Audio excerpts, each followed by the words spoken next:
Hello दोस्तों, digital India classes में आप लोगों का स्वागत है। आप लोगों के लिए लाए हैं यूपी डीएलएड सेकंड सेमेस्टर प्रारंभिक शिक्षा के नवीन प्रयास 2016 के महत्वपूर्ण प्रश्न। आज का पहला प्रश्न है, पटेल एक्ट संबंधित है। पटेल एक्ट प्राथमिक शिक्षा में गुणात्मक व परिमाणात्मक वृद्धि से संबंधित है। इसका सही जवाब है ऑप्शन सी, प्राथमिक शिक्षा में गुणात्मक व परिमाणात्मक वृद्धि से पटेल एक्ट संबंधित है। अगला प्रश्न है, राष्ट्रीय पाठचर्या रूपरेखा के अनुसार मार्गदर्शक सिद्धांत में निहित है। राष्ट्रीय पाठचर्या की रूपरेखा एनसीएफ के अनुसार मार्गदर्शक सिद्धांत है ज्ञान को स्कूल के बाहरी जीवन से जोड़ना, पढ़ाई को रटन पद्धति से मुक्त करना, परीक्षा को अपेक्षाकृत अधिक लचीला बनाना व कक्षा की गतिविधि से जोड़ना। इसका सही जवाब है ऑप्शन सी, विद्यालय में प्राप्त ज्ञान को बाहरी जीवन से जोड़ना। अगला प्रश्न है, गोखले विधेयक प्रस्तुत किया गया था। गोखले विधेयक 16 मार्च 1911 में प्रस्तुत किया गया था। सर्वप्रथम भारत में निःशुल्क एवं अनिवार्य प्राथमिक शिक्षा की मांग को गति देने का कार्य गोपाल कृष्ण गोखले द्वारा किया गया था। इसका सही जवाब है ऑप्शन सी, 16 मार्च 1911। अगला प्रश्न है, हंटर कमीशन के समक्ष प्राथमिक शिक्षा को अनिवार्य व निःशुल्क करने का प्रस्ताव रखा। हंटर कमीशन के समक्ष प्राथमिक शिक्षा को अनिवार्य व निःशुल्क करने का प्रस्ताव दादा भाई नौरोजी ने रखा। इसका सही जवाब है ऑप्शन ए, दादा भाई नौरोजी।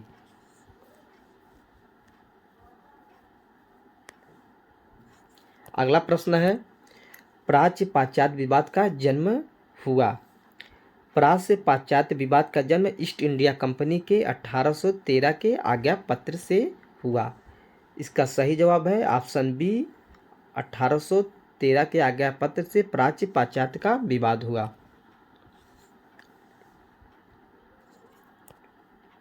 अगला प्रश्न है, शिक्षा आयोग 1964-66 के अध्यक्ष थे। भारत के लिए एक सुसंगत शिक्षित नीति तैयार करने के लिए कोठारी आयोग 1964-66 की स्थापना डॉक्टर दौलत सिंह कोठारी की अध्यक्षता में की गई। कोठारी आयोग को भारतीय आयोग के नाम से भी जाना जाता है। कोठारी आयोग को भारतीय आयोग के नाम से जाना जाता है।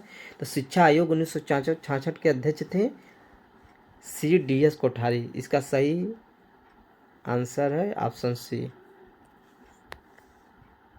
अगला प्रश्न है, राष्ट्रीय बाल श्रम परियोजना संचालित की गई। नवीं पंचवर्षीय योजना 1997-2000 में राष्ट्रीय बाल श्रम परियोजना संचालित की गई।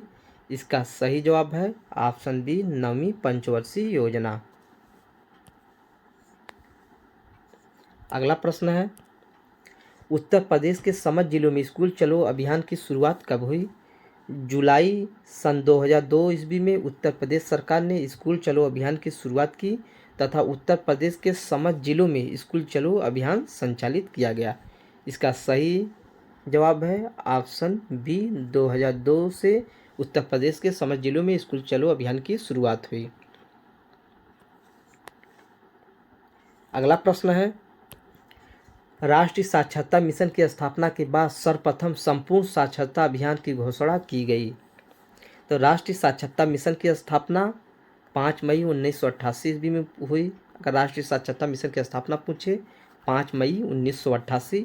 राष्ट्रीय साक्षरता मिशन की स्थापना के बाद सबसे पहले 26 जनवरी 1989 में केरल में संपूर्ण साक्षरता मिशन की घोषणा की गई। इसका सही जवाब है ऑप्शन ए, केरल राज्य में सर्वप्रथम संपूर्ण साक्षरता मिशन की स्थापना हुई। अगला प्रश्न है, पूर्व प्राथमिक शिक्षा संबंधित है। इसका सही जवाब है ऑप्शन बी, 3 से 6 वर्ष के बच्चों के लिए। अगला प्रश्न है, यशपाल समिति का गठन किया गया। डॉक्टर यशपाल की अध्यक्षता में यशपाल समिति का गठन 1992 में किया गया। बच्चों पर एकेडमिक बोझ कम करने के लिए की गई थी। इसका सही जवाब है यशपाल समिति का गठन 1992 में किया गया, ऑप्शन सी।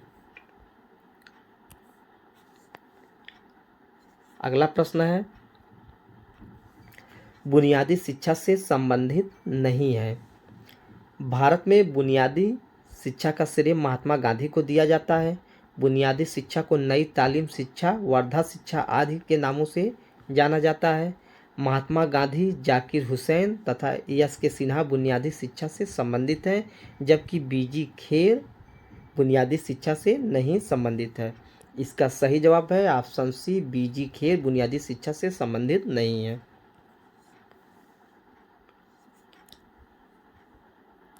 अगला प्रश्न है, पोषाहार वितरण योजना का उद्देश्य नहीं है।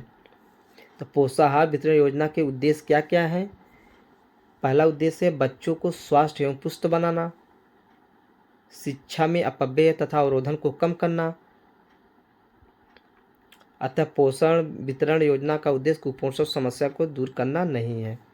तो नहीं पूछा है, इसका सही जवाब हो जाएगा ऑप्शन ए, बच्चों का विद्यालय में ठहराव तथा वृद्धि, इसका उद्देश्य नहीं है। अगला प्रश्न है, शिमला शिक्षा सम्मेलन 1901 का आयोजन किया गया था। शिमला शिक्षा सम्मेलन 1901 का आयोजन लॉर्ड कर्जन द्वारा किया गया था।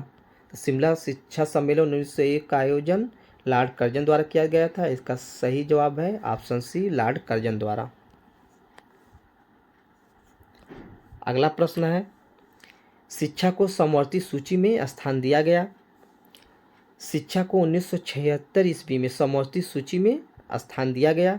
समवर्ती सूची के अंतर्गत केंद्र व राज्य सरकार दोनों को कानून बनाने का अधिकार है।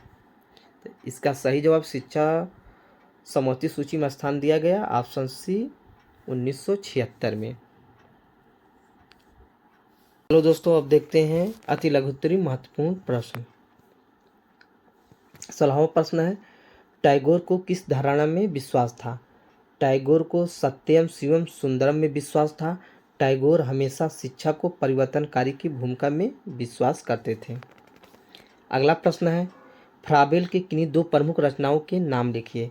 फ्राबेल की प्रमुख रचना है एजुकेशन ऑफ मैन जो 1826 में, तथा mother play and nursery songs 1853 में है। अगला प्रश्न है, जनसंख्या शिक्षा की कोई एक परिभाषा लिखिए। तो जनसंख्या शिक्षा एक शैक्षिक कार्यक्रम है जिसमें परिवार, समाज, राष्ट्र, विश्व की जनसंख्या के स्थिति का अध्ययन किया जाता है। अगला प्रश्न है, दूरस्थ शिक्षा की कोई दो विशेषताएं बताइए। दूरस्थ शिक्षा की दो विशेषताएं, पहली विशेषता है इसमें स्व अध्ययन पर अधिक बल दिया जाता है। दूरस्थ शिक्षा अप्रत्यक्ष शिक्षा है। अगला प्रश्न है, अनौपचारिक शिक्षा के उद्देश्य लिखिए। अनौपचारिक शिक्षा पत्राचार, जनसंचार के साधनों द्वारा प्रदान की जाती है। इसके लक्ष्य और उद्देश्य निश्चित नहीं होते हैं और ना ही कोई निश्चित पाठ्यक्रम, पाठ्यवस्तु या समय सारणी होती है। अगला प्रश्न है, मल्टीमीडिया क्या है? तो मल्टीमीडिया एक माध्यम होता है जिसके द्वारा विभिन्न प्रकार की जानकारियों को विविध प्रकार के माध्यमों जैसे ऑडियो, ग्राफिक्स, एनिमेशन, वीडियो आदि का संयोजन कर के दर्शकों व श्रोताओं तक पहुंचाया जाता है। अगला प्रश्न है, बौद्धकालीन शिक्षा के किन्हीं दो विशेषताओं का उल्लेख कीजिए। बौद्धकालीन शिक्षा की निम्नलिखित दो विशेषताएं हैं। यह शिक्षा प्राथमिक स्तर से लेकर उच्च स्तर तक शिक्षा प्रदान की जाती थी। इसमें बौद्धकालीन शिक्षा के लिए मठों में प्रवेश के लिए प्रव्रज्या संस्कार होता था।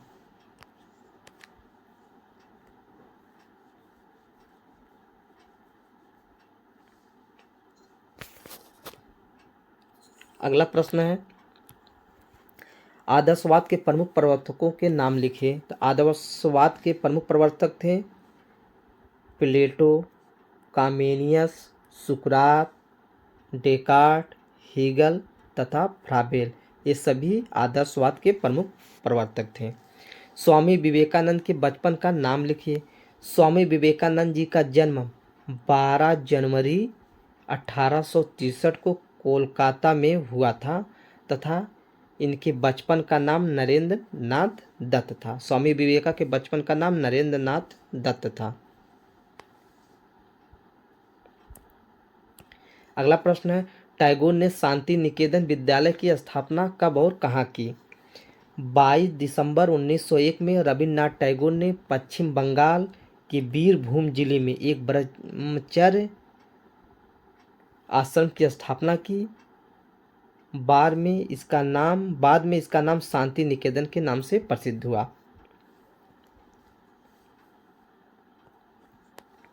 अगला प्रश्न है, जनसंख्या शिक्षा का मुख्य लक्ष्य बताइए।